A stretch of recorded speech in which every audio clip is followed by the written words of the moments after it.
All right, all right, all right. How is everybody doing on this fine, smoking hot Wednesday night? I know it's Wednesday because tomorrow is garbage day. So we'll be bitching at Kyle to take out the garbage. How's everybody doing?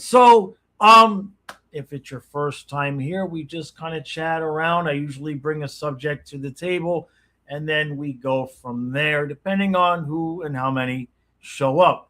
Unfortunately, today you're going to have to look at the glare in my glasses because I'm having one of those days where no matter how much I blow up the type on the chat, I can't see it without the glasses. So we're doing that. Now, um, the title of the video is There Are Two Types of Relationships. And this is something I won't say I've recently discovered, but I've recently realized. And going back, obviously, I'm now in my third long term relationship.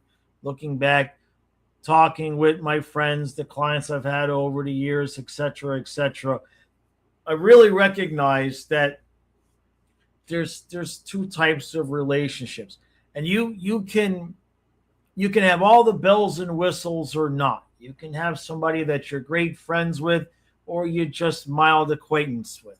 You can have somebody that you guys love to go do everything together, or you like to do things separate.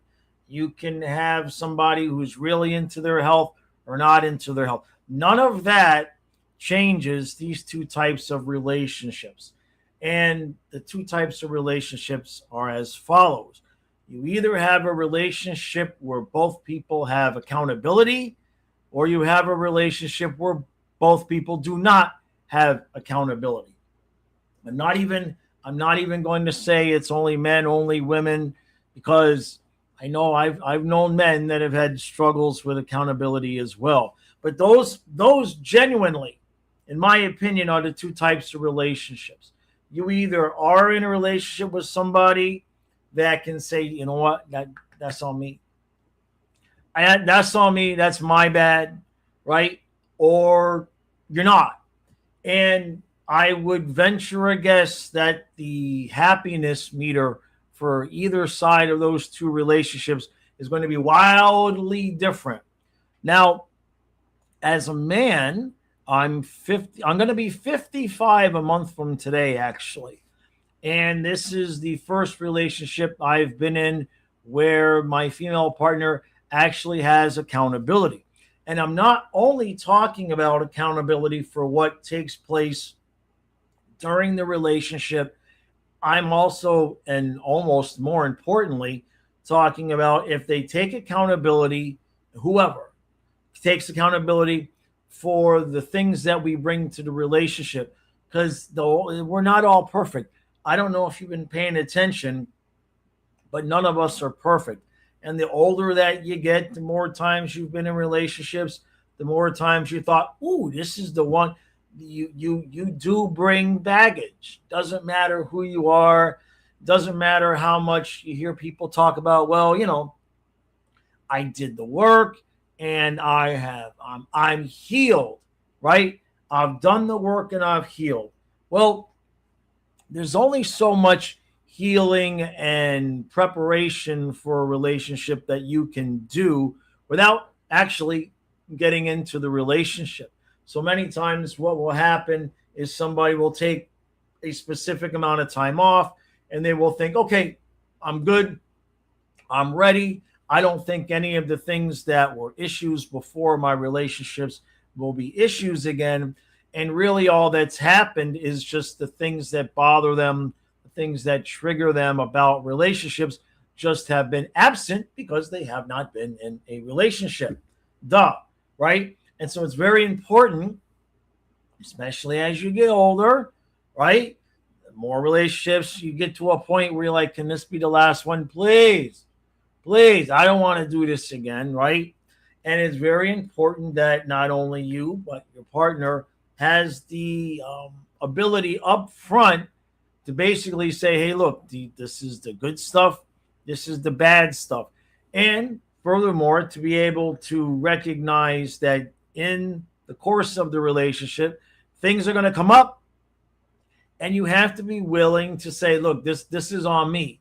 This is something that I came to the relationship with, that I'm working on. This really isn't your fault. I'm making you aware of how this bothers me or how this makes me feel or a need that I might have. But you have to be willing to say to the other person, this is not on you, right? This is on me. And you would be very surprised. Well, maybe some of you wouldn't be surprised, but you'd be surprised. Um, Obviously, I've only dated women. And like I said, I'm 55. And the relationship I'm in now with Donna is the first one. Congratulations to Donna, who actually takes accountability not only for her actions within the context of the relationship, but is aware of her shortcomings that she brought into the relationship, like we all do, right? Like we all do. So when I say there's two types of relationships, when you're with somebody, and that's the hardest part, is that when you're with somebody that doesn't have accountability or will use intermittent accountability, that's definitely one that I have experienced. And as the man, what ends up happening is you actually end up chasing them being accountable. If you ever get them to, I hate to use the phrase break down, but if you ever get them to break down to the point where they're like, I'm sorry, I shouldn't have done that, you can spend a long time chasing that moment again when they're willing to be accountable for their actions. And in the interim, there's a lot of chaos, there's a lot of drama, and there's a lot of times that you as the man will end up taking responsibility for things and apologizing for things that you really shouldn't. That, you know what I mean? And so you'll end up, for lack of a better phrase, you'll end up chasing down that accountability in your partner because they did it once, right? They did it once. There was that one time where they really just had broken down enough and they softened enough and they were willing to realize what they had been doing or where they were wrong. And so because they did it once, you will just inevitably, well, maybe this time, maybe this time, maybe this time. And that sometimes can be worse than just dealing with someone that is just never going to say they're sorry. They're never going to take accountability. It's always going to be your fault. It can actually be more difficult to be with that person that will occasionally take accountability because if you end up feeling like if I just express it properly, if I just say it the right way, then that maybe they will take accountability for their actions. And so there was something else that I had wanted to show you guys. I don't know if I'm going to be able to find it. I had been looking for it earlier. Let me see if I can find this thing that. No, it was something that I had saved, and unfortunately, I haven't been able to find it. So I'll have to bring that to everybody's attention when I can find it. But other than that, it's been a good summer. It's been a good summer. We've been busy. We've been staying busy on the hockey channel, and weather is nice. The weather is nice. Last year, I'm just thinking back to this time last year when we were in like the hundreds or whatever, and now at least things have been. It's been a lot nicer. Things have been a lot less stressful around the house.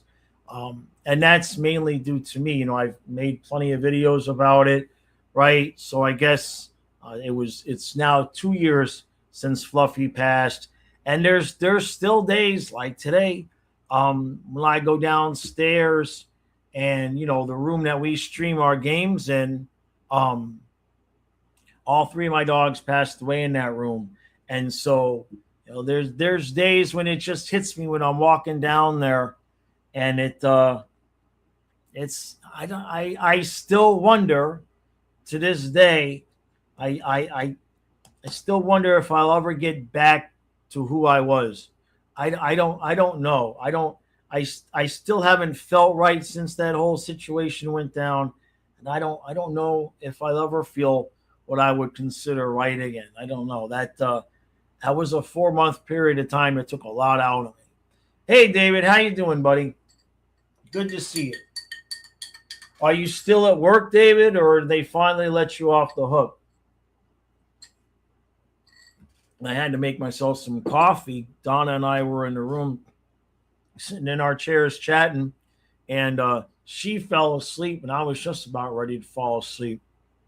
So David, you had said earlier in the stream, in the noon hockey stream, that you know, what? How did you put it?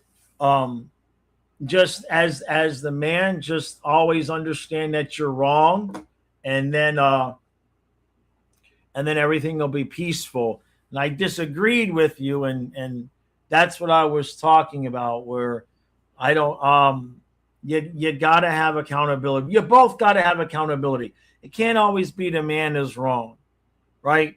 That's the stairway to hell. You're off today, but you have a monthly meeting at 9. All right, well, at least you got a day off, right? At least you had a freaking day off. Being self-employed, I've made videos about that too. Being self-employed is you never really get a day off. And even though you could take a day off, in your brain, it never shuts off. Was humor perhaps a bad attempt? Yeah, you never know, David, when that stuff, it's hard over text, over chat, to know if somebody's being serious or sarcastic about that. But no, man, it's been such a weird summer. The same, I've noticed now, I've been running the hockey channel, God, 10 full seasons. And like the same thing happens every summer. It's just like there's the period of time after the cup, and then we have free agency and all of that, and then it's just like I did that documentary, and since the documentary come out, I got writer's block, I got creator's block. Like I've absolutely just hit the wall in terms of being able, like I've sat down, I've got 4 or 5 script ideas in my brain, and I sit down and I'm just like, I type out 2 sentences and it's like, well, that's not even good. That's not even good. You know what I mean? I've got 3 or 4 things halfway started with 2 sentences, and it usually I pop. But with the documentary, I spent so much time writing with that I think I must have tapped myself out. I was really moved and motivated to do that, Being accountable is a 2-sided coin. I was taught part of being a man was accountability, but the older I get, the more I wonder if I've been wrong about most of what you thought you knew. I don't know. I mean, you have to be. Here's the thing, David. Actually, we were talking about this before we came on. Most of the time, I used to say this about 5 years, but now it's 1, honestly, to me. Most of the time, I can look back a year ago and just marvel at the amount of changes that have happened in my life. And a lot of times I look back a year from now and be like, what the hell was I thinking? And how, to me, that it ties into accountability is some things that we would have thought a year ago we would never do or never say, maybe we would now. Or some things that we did back then, we thought we were mature and we were making good decisions and we were making sound decisions. And then now a year later, you might look at it and be like, what the hell was I thinking? And so to me, the dual-edged sword about accountability is I guess I should include this, is that you want to make sure that your partner isn't going to use that accountability against you, right? Um, Boy, that is something Karen did to me on a regular basis, which is take things that I shared with her that might have, been some weaknesses that I had, and she would use those things and exploit them to the point where she would knowingly lie about things and then say, well, that's see, that's that thing, that's that trauma you were talking about. That's your problem. That's got nothing to do with me. So when you are account, that's why it's got to be a two-way street. It has to be like exactly what you're saying, a two-sided coin. Well, that's a little bit different, but it has to be a two-way street. Now, and it's gonna be different depending on the age you have, right? Hey, Craig, how you doing, buddy? Accountability and consistency are a good combo too.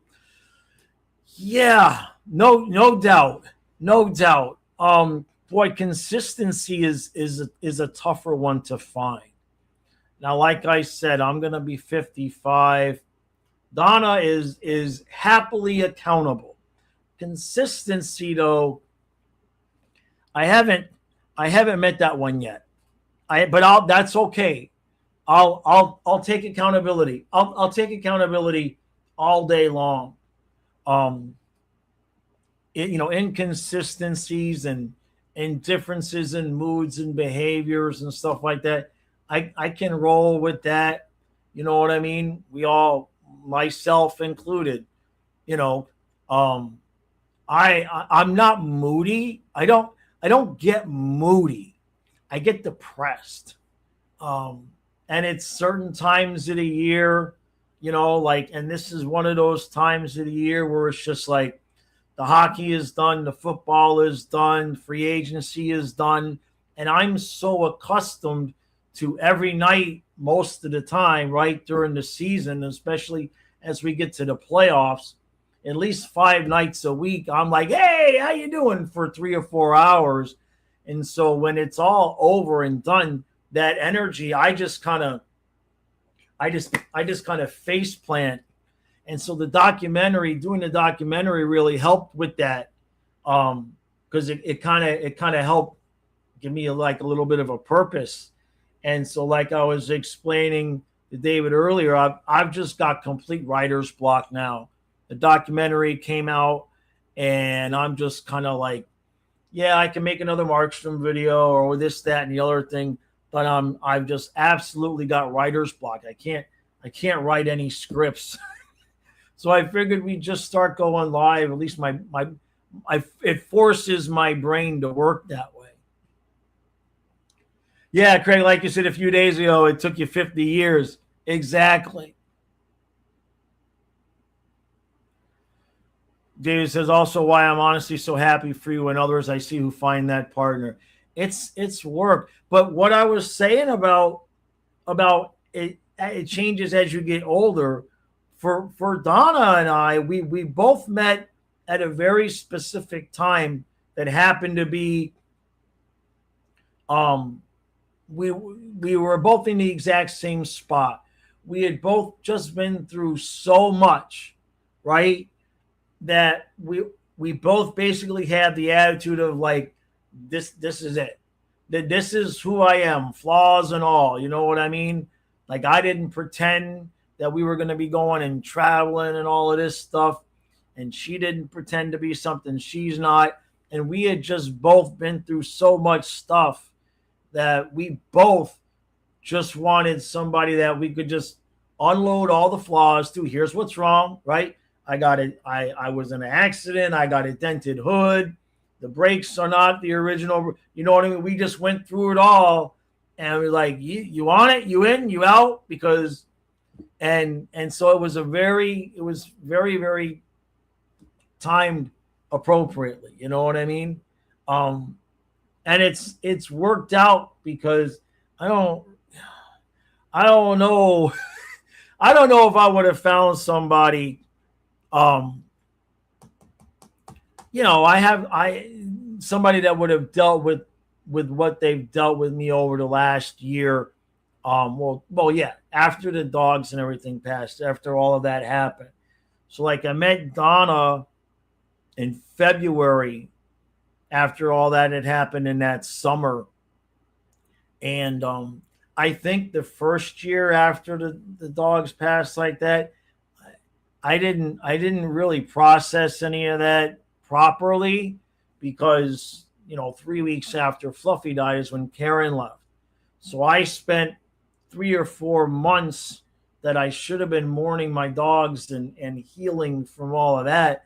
I spent those months just reeling with the emotional and the financial ramifications of her leaving because we had a business arrangement and it really was poorly executed on her part how she left. And so what's happened is as I've gotten more comfortable in the relationship with Donna and finances have settled down, and as my life has gotten to where you would think I would feel better without all that stress on the forefront of my mind, what's now happening over the course of the last 3 or 4 months is now I'm getting the depression and the processing of what happened with the dogs. Like I'm having an absolutely delayed reaction to it because I didn't get to do it properly then. Because that was Ellie had the stroke, and then there was the playoffs, and then Fluffy was dying, and then they won the cup, and then he died. Like it was just too much. I just had to basically just become like a robot during that time. And so really since about February of this year, I had good days, and then I had days where once this camera is off, it's not pleasant. You know what I mean? How I am, you know what I mean? Like I don't get angry, I don't get mad, I don't yell or nothing. I just end up getting depressed. David, yeah, the doc was really cool. Maybe I just need a recharge. Yeah, I was talking with Kyle about that earlier too. No doubt. No, it's funny, David. I end up going through the same thing every summer. And like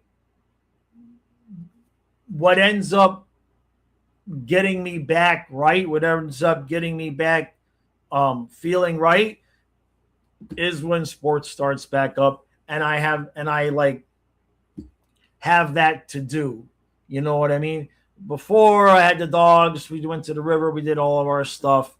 Leia and I are still trying to find our thing. She doesn't want to go to the river. She doesn't want anything to do with the water.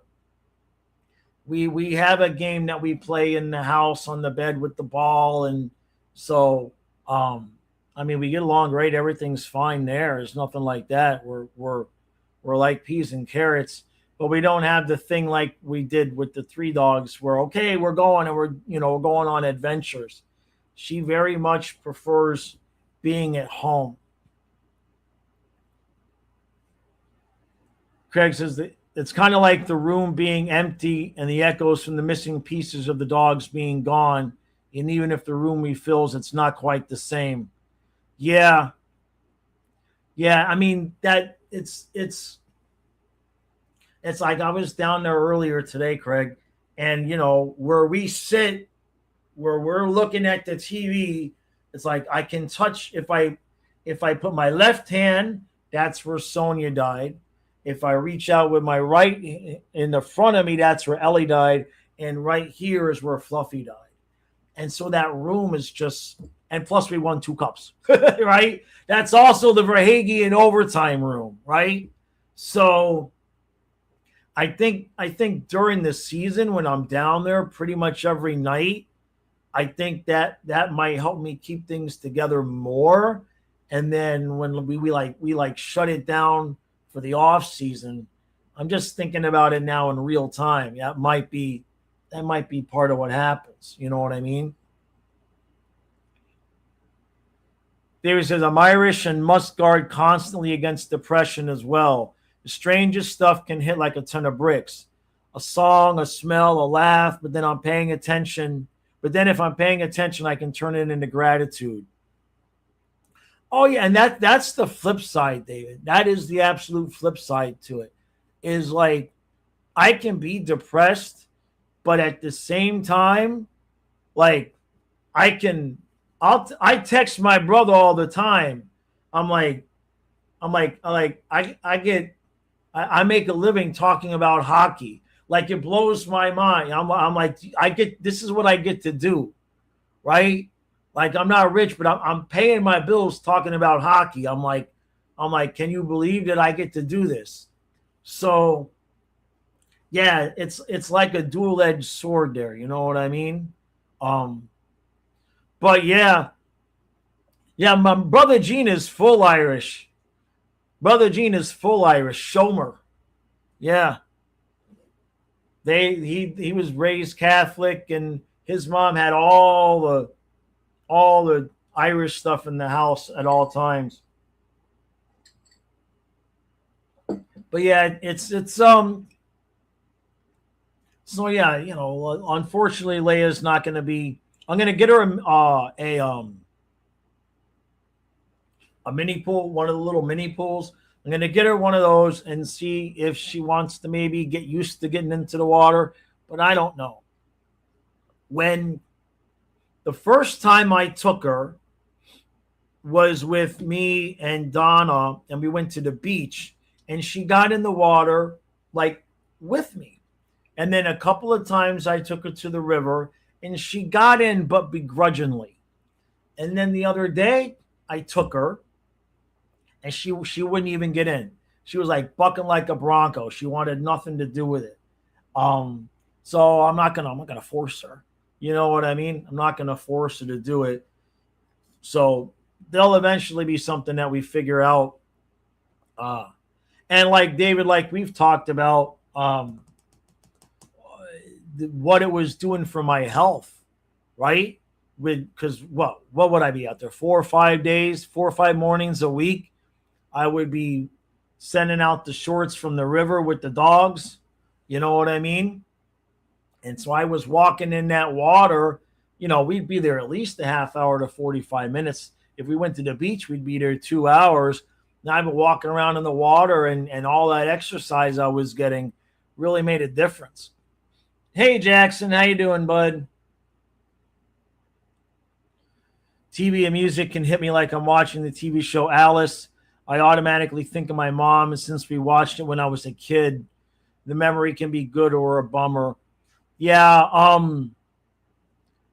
when was it? I think it was June 1st this year, because June 1st was Fluffy's birthday. I think that's the first time I was able to go to my OneDrive and Google and everything, all the dog videos. That's really the first time I was able to functionally go back and watch some, not a lot. It I don't know. It was too much. It was too much in too compact of a time. You know what I mean? So we'll see. I always joke with Kyle and say I'm just going to show up with 3 or 4 more dogs one day, but I'm banned. I'm not allowed. I'm not allowed to go get more dogs. That's what I've been told. I mean, if I really, really, really went and did it, nobody's going to stop me. But, Kyle went through a lot too, right? Kyle absolutely went through a lot, and he doesn't want to get stuck being responsible for them when, if something happens. Hey, Simon, how you doing, bud? Hey, Bex. Good to see you, buddy. That's okay, Bex. That's all right. We're still here at least another half hour. Oh, it's so hot in here. See, this is here. I'm going to give you the secret. I'm going to give you the secret to having a happy relationship. So I keep that air conditioner on. And this time of year, I keep it on so it's nice and cold in here. So if news breaks, whatever happens, I can come in here. It's freezing and I'm good to go, right? Now, when Donna comes home, her closets are in this room. This is not our bedroom, right? but these two closets were empty. So I gave her, right? So she comes home from work. She takes off her work clothes, put them away. What she do? Leave the door open. She leaves the door open. Now I come in here. All the cold air is gone. The key to a happy relationship is I'm not going to say anything. I'm not going to say anything. Why? I'm not dead, right? I don't want her bitching at me about little things like that. So I'm not going to do it to her. See how that works out? Now, in previous relationships, if I would have done something like that, trust me, I would have known. You know what I mean? But I like to treat people the way I want to be treated. And I won't die. It's not that hot. It's just not freezing. Simon, it's always nice to have you have this option today. It's nice you get to do this on the men's channel. No doubt. No doubt, buddy. In terms of the dogs, I mean, I can if I really wanted to go do it. But I know I'm not ready. Like Leia was perfectly timed, right? It's funny because when I was thinking about wanting to get into another relationship, I had the list of about 1,000 things I wanted and didn't want, and another dog never crossed my mind. Didn't cross my mind that, hey, maybe I'll meet somebody with a dog. Nope. And so when she said she had a dog, I was like, well, bring the dog over. And she could have been an axe murderer at that point. I was going to, you know what I mean? Like I'm capable of meeting a woman and being like, nah, no thanks. But a dog, once she brought the dog over, it was like, well, I guess I'll figure out what kind of woman this dog comes with because the dog is staying. Beck says, much like my ex's decision on if she liked me or not.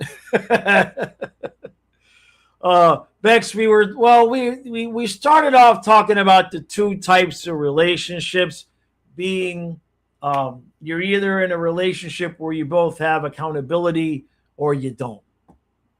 But after that, basically, I just started talking about my stuff, and then we just go from there. Yeah, another motivation for cold room is nippy time. That's true. That's true. Oh, the bedroom is freezing, believe me. But I got 2 window units in the bedroom this time of year. It's 87 outside now, which feels like 98, which means 98. Right? What is the feels like? What is that? What is that? Like it either is or it isn't. And how do you tell what it feels like? Like if it's 85 but it feels like 94, what does 94 feel like? I don't know. It's made up. It's absolutely made up. You know what I mean? But we're supposed to actually tonight, I think they said 60, I think they said 64 tonight. Hey, what they lied. 64 tomorrow. All right, so that's not so bad. The weekend's going to be nice, though, because Matthias is here for the weekend. Saturday, high of 81, low of 67. Sunday, high of 82, low of 68. So Matthias, that's going to be nice. That's good. He hasn't been here in a while. There was about a 3-month period where he wasn't really talking with Kyle and I a whole lot. Turns out that let's just say it turns out that he changed his last name, so he's no longer Gerson. He was shall we say convinced by my ex-wife to change his last name from mine to his or to hers. So he no longer has my last name, my grandfather's last name, or my father's last name. And so I suppose that he was a little bit afraid to talk to me about it. And so for about 3 or 4 months, he he was really, really quiet, really, really acting funny. And now that he did it and everybody knows, now he's back to being his normal self. Humidity versus less humid. I'm telling you, Craig, the humidity is worse here. Either that or I'm getting older. I mean, it's also possible that I could be getting older. I don't know. I had to think about that one. But the humidity here, because I'm right on the water, basically, I mean, we're right on the water. It's you just get weird weather. They're never right about what our weather is. You forgot YouTube giant boat dock hits. Oh, okay. I'll have to find that.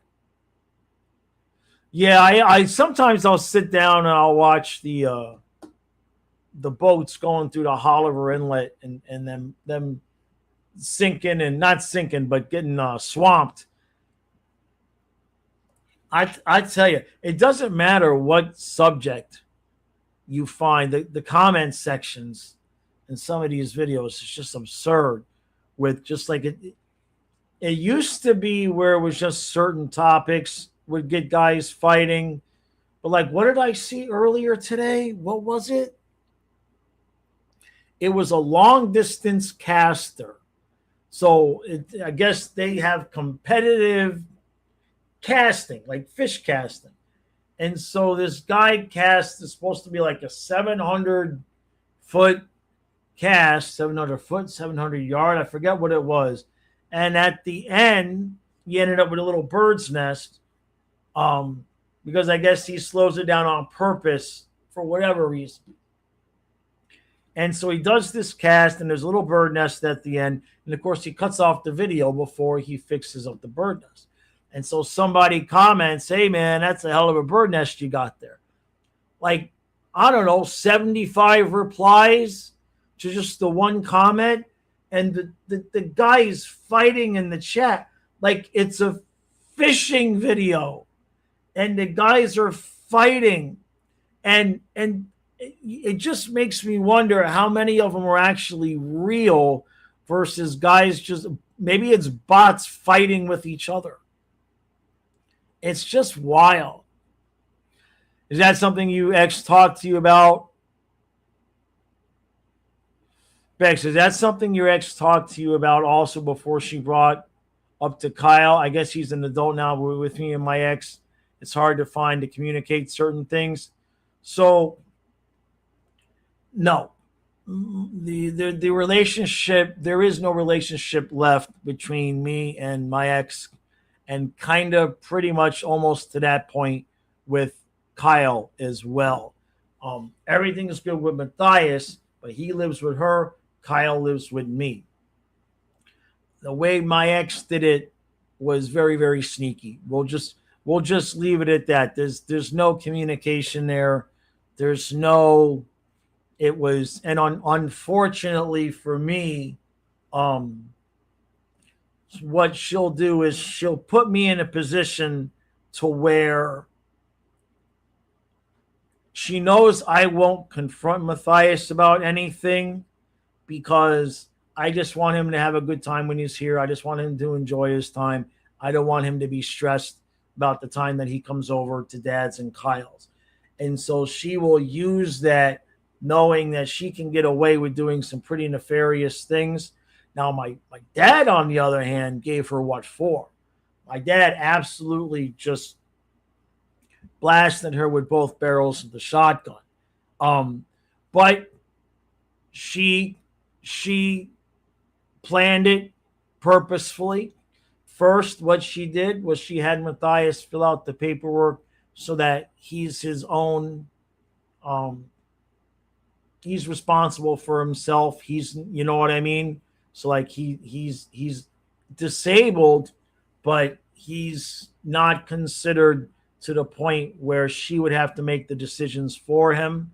So she had him do that first. And then she had him change the name. And of course, the poor kid, feels like it was his decision, but that's a whole nother story. As you guys can read between the lines there how that would go. Those of you who know Matthias, you can read between the lines how it could be. He could end up thinking it was his idea, and so the point was is that for a few months there, he was really he didn't he wouldn't it wasn't being mean. He wouldn't respond to me in call or text. He wasn't talking, and so when he told me and I didn't freak out, you know, and now it's like old times. Now everything's fine. He just talked to Colin on the phone. He's coming this weekend, and everything is good. Um, and I know from things that have happened before, she gets him worried that I'm going to freak out, which is it's never happened. You know what I mean? Like I've never once yelled at the kid for anything because of his autism. And but she gets him worried that I'm going to do that if he does something I don't like. And so then what ends up happening is he doesn't want to communicate to me, and then he will tell me after he did the thing, and I'm like, oh, okay. Like he got a couple of earrings and he was petrified to tell me, and all of his fears and anxieties about what to tell me stem 100% from her telling him that I'm going to react in a way that I've never reacted. So it's very frustrating, but it's like the rest of life. At some point, you just you this is what I got. This is the hand I got dealt, and you just do the best you can with it. You feel like it's the same with you. If it wasn't for your kid, we wouldn't talk at all. Yeah. Yeah, well, they got older, right? So I mean, Kyle's 27, Matthias is 22 now.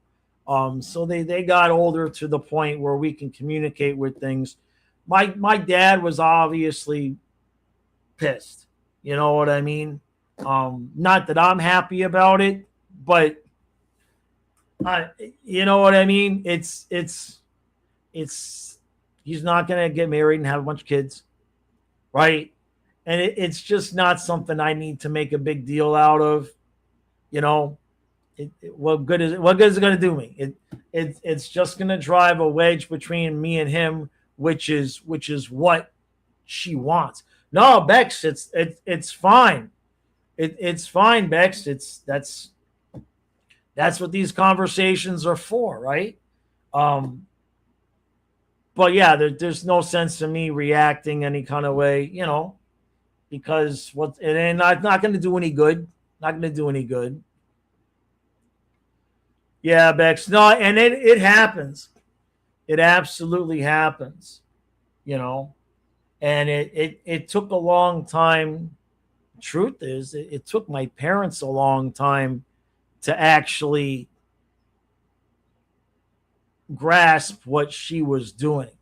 Like I was trying to tell them for years, hey, this is what's going on. And because they wanted to keep an open line of communication with her, because she has access to Matthias, if they wanted to see Matthias, they had to go through her. So they kind of ignored the things that she was doing. And so this time, when it affected my dad, because it's his name, I was kind of like, I tried to tell you. Like you guys have been playing nice with her for a decade. I've been telling you, and now that it's affecting you guys, now you guys are all upset. So it is what it is. Be careful who you make babies with. Be careful who you make babies with. And Simon, would I put him in a group home? That's a really interesting question, Simon. I don't know just yet. I don't know what he's going to want to do. His mother is 7 years older than me. I'm fairly certain I'm going to live a lot longer than her. We'll just leave it at that. So when that time comes, If he wants to live with Kyle and I, good to go. Um, if he's able to stay where he's staying, or if he ends up, living like you said in a group home, it'll be up to him. I don't have the inclination, the desire, or the energy to force him to do something that he don't want to do. If he's happy and he's safe, okay, let me know. Let me know if you need my help. You know what I mean? That's generally how I work it with any of my kids.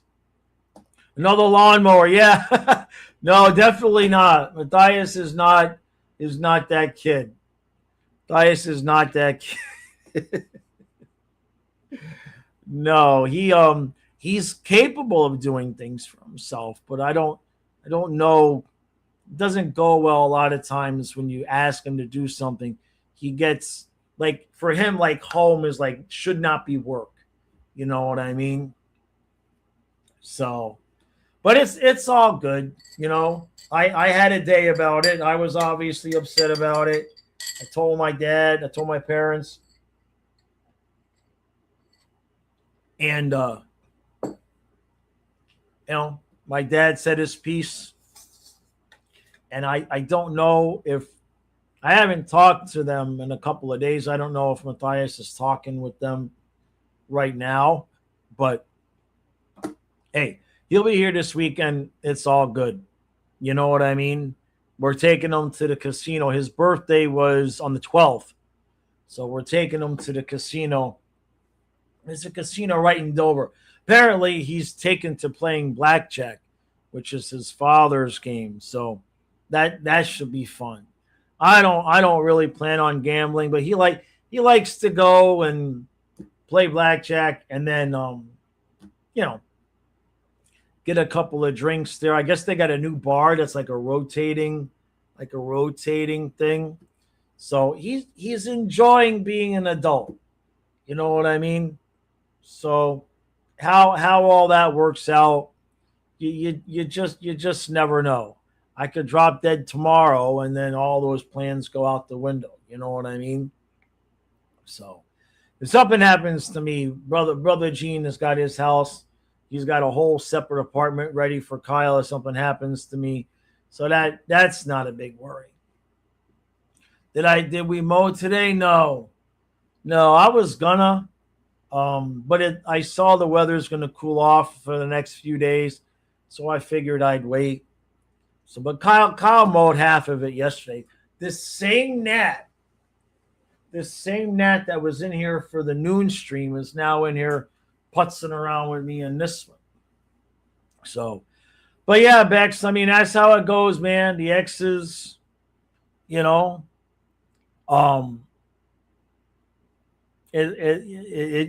just you just never know how it's going to go. David said they're making me put on clothes, which is BS, but whatever. You play the hand you're dealt. Might just be the manliest thing I've heard you say, sir. Y'all have a great night as always. All right, David. Appreciate you, bud. Appreciate you, buddy. Yeah. I mean, that's all you can do. And look, I mean, we all have our challenges. We all have our things that, right? Like I was saying, talking with my brother, it's like, and I've actually thought about doing a video about this, because anybody can paint a specific picture about your life and make it sound one way or the other without being dishonest about it. Right? So like my life as an example. If I wanted to play the victim, I got Lyme disease. I don't have a lot of money. My ex-wife did this. I had 2 kids with autism. Like I could paint a picture, right? Same exact life. I got my house that I've always wanted right by the river. I'm self-employed. I stay home. I talk about hockey for a living. Like this is all. awesome, right? Same exact life. It just depends on the perspective that you have. I could paint a picture that would make somebody feel totally sorry for me, and none of it would be a lie. And then I could paint another picture that would make somebody feel like I was the luckiest dude alive, and none of it would be a lie. And so you just have to take it all, you just have to take it as it comes, man. You know, because you just never know when that moment is coming. And I talk with Donna about this a lot. Like, everything was good. Everything was good. You know, I take the dogs to the river. I do this. I do that. Everything was fine in the relationship. I went to pick up Matthias. He was coming for the weekend. I got home. Ellie had a stroke, and she died that night. And that began an absolute cascading of just utter destruction of whatever my life was at that point. But when I went to pick up Matthias, I had just walked the dogs. And as I was walking the dogs, Ellie did her normal thing. Her normal thing was if she saw a car go by, she'd bark, bark, bark, right? And pull. And so she bark, bark, bark, and she pulled. And I audibly said, I said, you're doing so good for 13 and a half years old. Can't believe how good you're doing. I put her in the house. I went to go pick up Matthias. Came home 2 hours later, and she had a stroke and was going to be gone that night. So the point is, you just never know when that moment is. But what I was most happy about was that basically the last thing I had said to her, other than "I love you, goodbye," when I went to go get Matthias, was, "I'm so happy that you're doing so well." Like, that was the last thought that I had before she had her stroke. And it just drove home to me the importance of paying attention to the moment you're in. Just that's all you got anyway, man. It's just pay attention to the moment that you're in. Because 1 second later, you could be in a whole different world. It just happens that fast. The reason why you're asking if Matthias is in a group home is because you're in a group home, but you're in the basement. Oh, that's nice, right? Yeah, you moved to a group home, and I didn't really have an opportunity. I didn't have a choice, but I like this other one better now, and I live in a better home. That's fantastic, Simon. Simon, my uncle, my dad's brother, had cerebral palsy. And he lived in a group home from the time he was about 12 or 13 years old until until he went to hospice to pass away. And he had the same roommate for about 30 years before that person left. So I think there was like 3 or 4 guys that would live in the home. And of course, the state had, there goes that gnat again. The state had, people that would go and drive them to their appointments and take care of them. But yeah, so I remember we would go to visit him like once every month, every couple of months.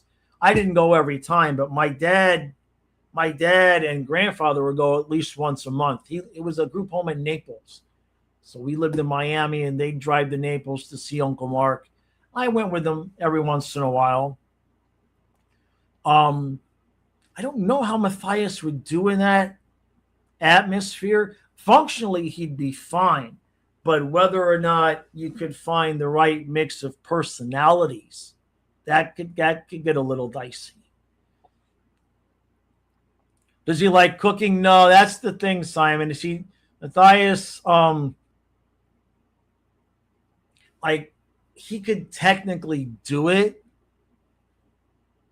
I don't honestly know how he would feel about it. Like if he's here, he's willing to like try to make his own waffles or something like that. But like if he was here and on Saturday night I said, "Hey kid, just go ahead and make yourself some dinner." Like Kyle cooks his own food for the most part, he takes care of himself. I buy it, he cooks it. But Matthias probably would be more along the lines of expecting somebody else to take care of it for him. But yeah, it's important, Simon. It's important that when you're in a home like that, that everybody gets along. You know, I know one time my uncle Mark had a roommate that was stealing stuff. It was stealing Mark's money. The guy would go into his wallet because Mark's bigger handicap was physical, right? Mentally he was pretty sharp, but physically, he couldn't just get up and it took him some work to get up and move around. And I guess he would keep leaving his wallet in his jean pocket. And I guess this guy was taking money from him, and the money he got was mainly money that my dad and grandfather were sending him. And so Mark would be like, I need, you got to send me $20. Well, Mark, we sent you $20 last week. Oh yeah, but the guy took it. What? And so my dad a couple of times had to drive all the way to Naples and meet with the coordinators, and it was a whole mess. I remember that. And I think the guy that was taking the money had Down syndrome, and it was weird because it wasn't necessarily nefarious. They both thought it was hysterical. They both thought it was funny, like because my grandfather would be like, Mark, I can't send you $20 every 3 or 4 days because he's taking it, and the Mark and the guy, I think the guy's name was Owen, I'm not sure, but they would be laughing at my grandfather and my father because they were saying we can't just keep sending you all the money. Made me wonder if they were doing it in cahoots. You know? Oh, I probably won't do that, Simon. I don't know if I want to do a video tour of the house. I don't know. Now, Brother Gene might come during the fall because the entire porch and stairs needs to be rebuilt. There's multiple things that need to be done, and he can build a house from scratch. He can build a house from scratch. So he's probably going to come stay he might be here for a month or two, and everything that's wrong with the house, I'm just going to have him fix it. We're going to hopefully maybe in the fall, October, November. So it needs a lot of work. So I'll buy the supplies, and he'll because the porch is okay, but it needs to be rebuilt. The stairs are unusable because it's old. And this last year we had that full month where we were like in the teens. It was so cold. There was so much ice that it just ruined what was left of the stairs. I didn't put them in. They were here when I got here, and they didn't treat the wood. They put the stairs up, and then they didn't treat the wood. So after enough years, it's just rotted away. So, all right, everybody, I'm gonna roll. Thank you all for hanging out. Appreciate y'all hanging out with me for an hour. It's always good. It's always good to touch base. Tomorrow noon on the hockey stream for sure. I'll be back. It'd be nice if something would happen. Hey, Guitar Crow, how you doing, bud? Does any take on confidence based on results versus trying to manifest the results? I find it hard to be confident in areas I've always struggled in.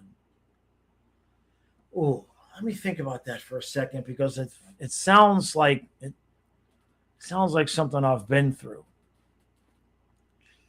I find it hard to be confident in areas I've always struggled in.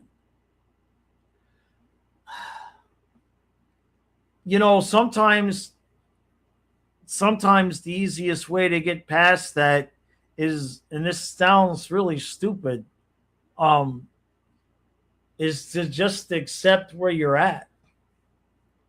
I find a lot of times things that I feel like I've struggled in, I really haven't struggled. It's just I'm not as good as I would like to be, or I'm comparing myself to an unrealistic comparison. It sounds, the example I'm going to give you sounds stupid, but it's true. When I was a kid, 14, 15, 16, my dad said, I can't sing. So what do you mean I can't sing? Well, he wasn't exactly wrong.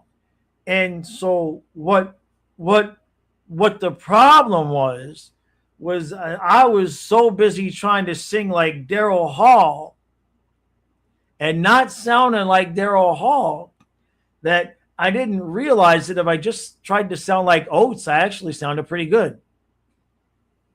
So I had a lot of issues, like even going doing a karaoke thing or something like that. I had a lot of fear from that, from hearing my dad tell me how crappy I was.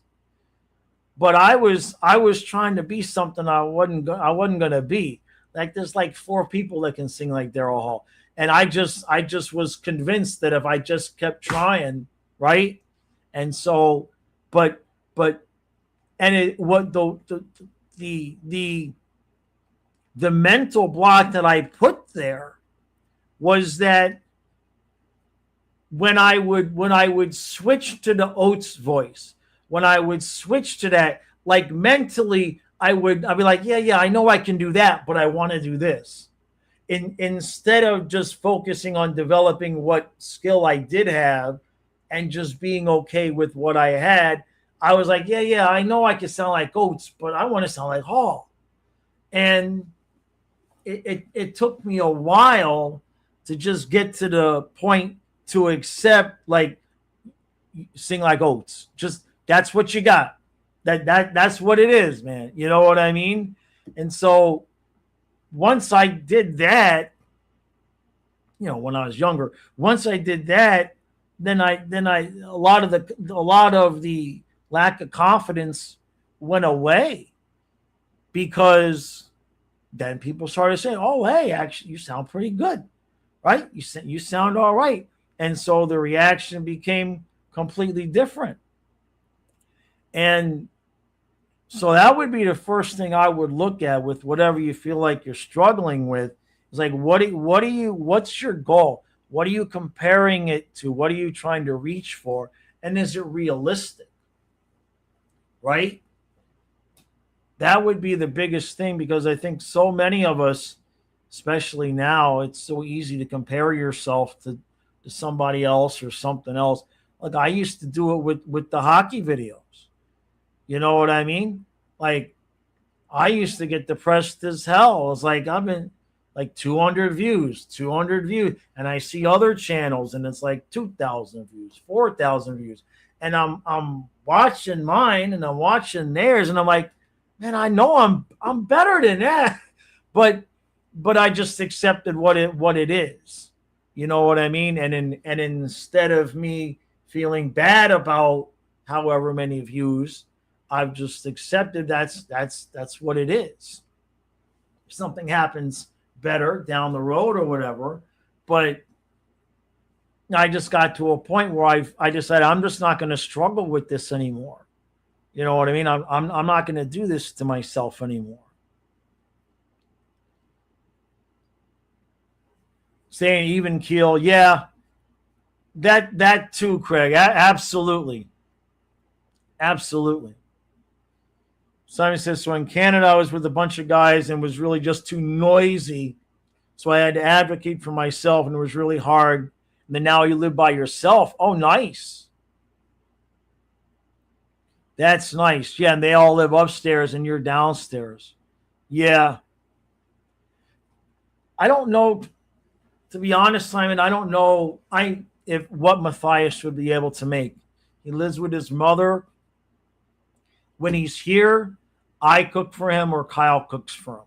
We don't ask him to cook or do dishes or do anything like that because I want it to be kind of a excuse me, kind of like a vacation for him when he's here.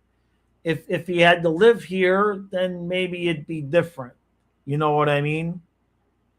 I know he's capable of like cleaning up after himself and making his bed, and there's been a few times he's popped his waffles in on his own.